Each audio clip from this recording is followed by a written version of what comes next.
같은 날일까? 유명한 작가들은 성탄을 다음과 같이 묘사합니다. 독일의 대문호 교회태는 성탄은 가장 즐거운 날이고 종이 울리면 이제 축제가 시작된다. 스웨덴 작가이자 노벨 문학상 수상가인 셀마 가렐레프는 이날은 만사가 복되고 해를 입지 않는 날이다.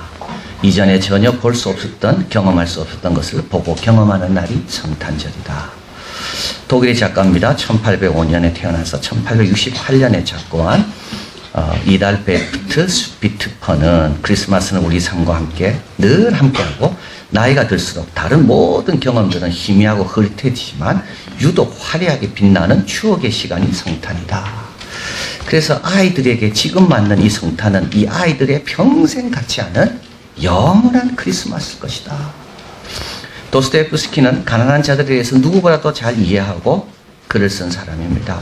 그는 가난해서 성탄 추리 앞에 서본 적이 없는 우리 아이들이 아마 천국 가서는 매일매일 성탄 추리 앞에서 쓸 것이다.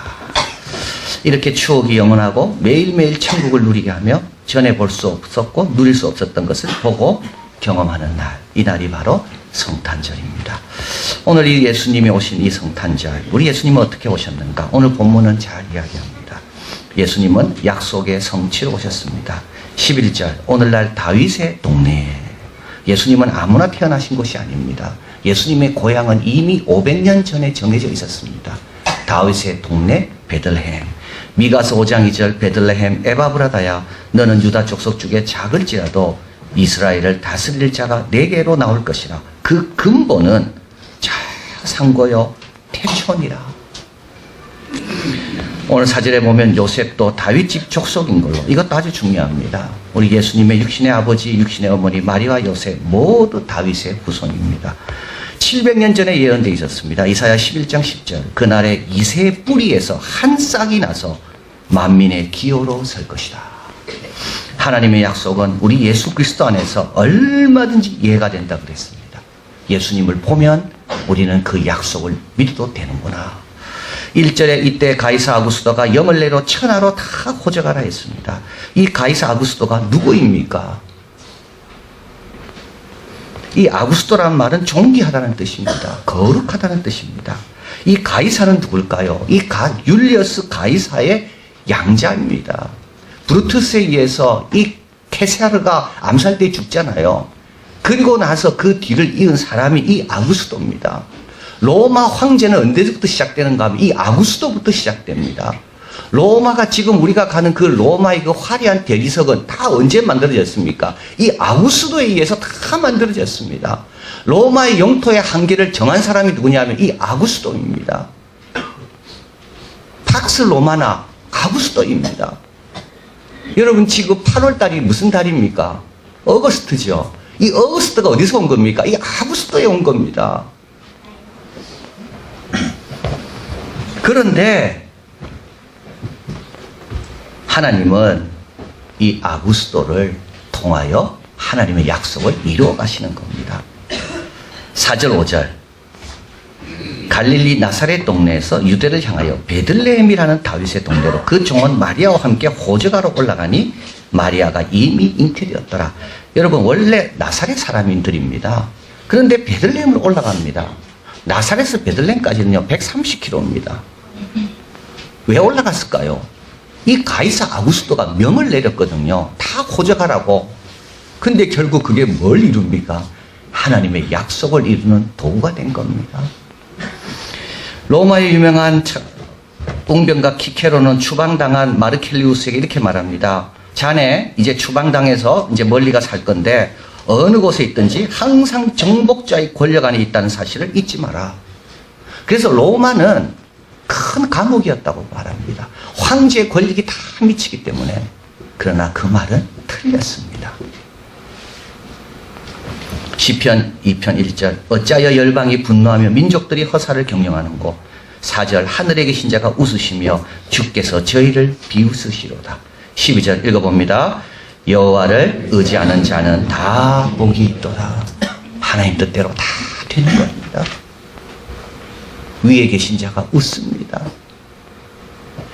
우리 예수님은 두 번째로 우주적 사건으로 오셨습니다. 우리 예수님의 탄생과 관련해서 자주 등장하는 사람이 있는데 천사입니다.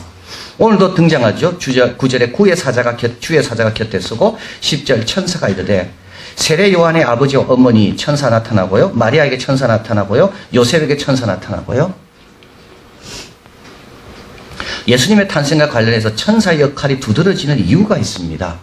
예수님의 탄생은 온 우주적인 사건이기 때문에 그렇습니다. 여러분, 하나님이 피조물의 옷을 입고 온다는 거 얼마나 엄청난 사건입니까? 온 인류와 역사가 이제 달라지게 됩니다. 아담으로 인해 죄가 들어왔다면 이제 두 번째 아담으로 인하여 은혜가 들어오고 생명이 들어옵니다. 마지막으로 어떤 놀라운 일이 이루어졌을까요? 천국이 이곳에서 경험할 수 있습니다. 예수님이 오면서부터 천국도 같이 온 겁니다. 13, 14절 호련히 허다한 천군 천사가 그 천사와 함께서 하나님을 찬송하여 가로되 지극히 높은 곳에 하나님께 영광이요 땅에는 기뻐하심을 입은 사람 중에 평화로다. 이 구절을 가리켜 하늘과 땅이 하나 되는 것이라고 말합니다. 하늘의 영광이 땅으로 내려온 겁니다. 하늘의 평강을 땅에서 경험하는 겁니다. 엄청난 사건인 거죠. 지극히 높은 것과 이 낮은 땅이 예수 그리스도로 인하여 하나가 된 날. 이래서 이거는 우주적인 사건입니다. 마지막으로 우리 예수님은 우리 아기로 오셨습니다. 12절 한번 읽어볼까요? 너희가 가서 강보에 쌓여 구유에 누인 아기를 보리니 이것이 너희에게 표적이니라 하더라. 자, 성탄은 우리 약속의 성취고요. 우주적 사건입니다. 근데 성탄이 특별한 이유가 있습니다. 모든 사람들이 성탄을 특별하게 여기는 이유가 있습니다. 이건 뭘까요? 우리 예수님이 아기로 오셨다는 겁니다. 그것도 가난한 집 아기로. 여기 강보에 쌓였다는 말은 이거는 평범한 신생아라는 것을 뜻합니다. 강보에 쌓인 그 아기가 막 말하고 막 걷고 그러지 않습니다.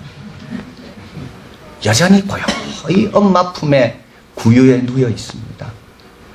목자들이 제일 놀란 건 아마 이걸 겁니다. 하늘에는 영광, 땅에는 평화. 이것도 놀랄 일이지만 더 놀랄 일은 이 일이 누굴 통해 이루어진다고요? 아기 예수를 통해 이루어진다는 겁니다. 이 사건은 너무나도 많은 걸 이야기합니다. 우리 하나님께서 우리와 동일하게 몸을 입으셨음을 말하고 하나님의 겸비를 말하고 마지막으로 하나님의 역사를 말합니다. 우리 예수님을 만나려면요, 천국의 영광과 천국의 평강을 경험하려면요, 우리도 예수님처럼 낮아져야 됩니다. 자, 그래서 적어놨죠. 우리가 변화되지 않고는 예수님을 영접할 수가 없습니다. 우리가 변화되지 않고는 예수님을 맞이할 수가 없습니다. 이게 아기로 오신 뜻입니다. 이제 할 일이 무엇이 있습니까? 16절에 보니까 목자들이 빨리 마리아와 요셉과 구유에 누인 아이를 찾아갑니다. 양은 어땠을까요? 양 놓고 간 거예요. 양 놓고 간 거예요. 양이 중요한 게 아니에요, 지금. 우물가의 여인이 예수님을 만난 다음에 물동이를 놓고 내려가잖아요. 마찬가지입니다. 바로 옆에 지금 하늘의 영광과 하늘의 평강을 주실 분이 계시는데 양이 뭐에 중요하겠습니까? 먼저 달려간 거예요. 그리고 또 한 가지는 천사들에게 들은 말을 전합니다. 17절 보고 천사가 자기들에게 이 아기에 대한 것을 말한 것을 고합니다. 그러니까 어떻게 됩니까? 마리아는 그것을 마음에 두고 다른 듣는 사람들은 다 기이 여기고 산 위에 올라가서 이 귀한 소식을 전해야 됩니다. 여러분, 메리 크리스마스라고 많이 외치시길 바랍니다. 오늘날 메리 크리스마스는 없습니다. 오늘날은 해피 뉴 이어만 있습니다. 사람들은 메리 크리스마스라는 말을 싫어합니다. 여러분, 한번 다니면서 이 광고판을 한번 보십시오. 과거에는 메리 크리스마스와 해피 뉴 이어가 늘 같이 있었습니다. 근데 메리 크리스마스가 있기 때문에 해피 뉴 이어가 있는 겁니다, 사실은. 그런데 오늘날은요, 메리 크리스마스를 다 없애버립니다. 뭐만 있습니까? 해피 할라데이만 있습니다. 우리라도 침묵하면 안 됩니다. 보고 들은 걸 그대로 전하면 됩니다. 누군가는 생각할 것이고 누군가는 마음에 품을 것입니다. 그리고 마지막으로 천사들이 한 게 있습니다. 20절 읽어봅니다. 목자들이 한 겁니다. 읽어봅니다. 목자가 자기들에게 이르던 바와 같이 듣고 본 그 모든 것을 인하여 하나님께 영광을 돌리고 찬송하며 돌아가니라. 천사들이 찬송했는데 이제는 목자들이 찬송합니다. 이제 그 찬송은 우리의 몫입니다. 리차드 바드 목사님은 말했습니다. 크리스마스는 완전한 신비고 영광스럽고 숭고합니다. 우리는 그것을 이해할 수도 없으며 그걸 설명하려는 노력도 쓸모없을 때가 많습니다.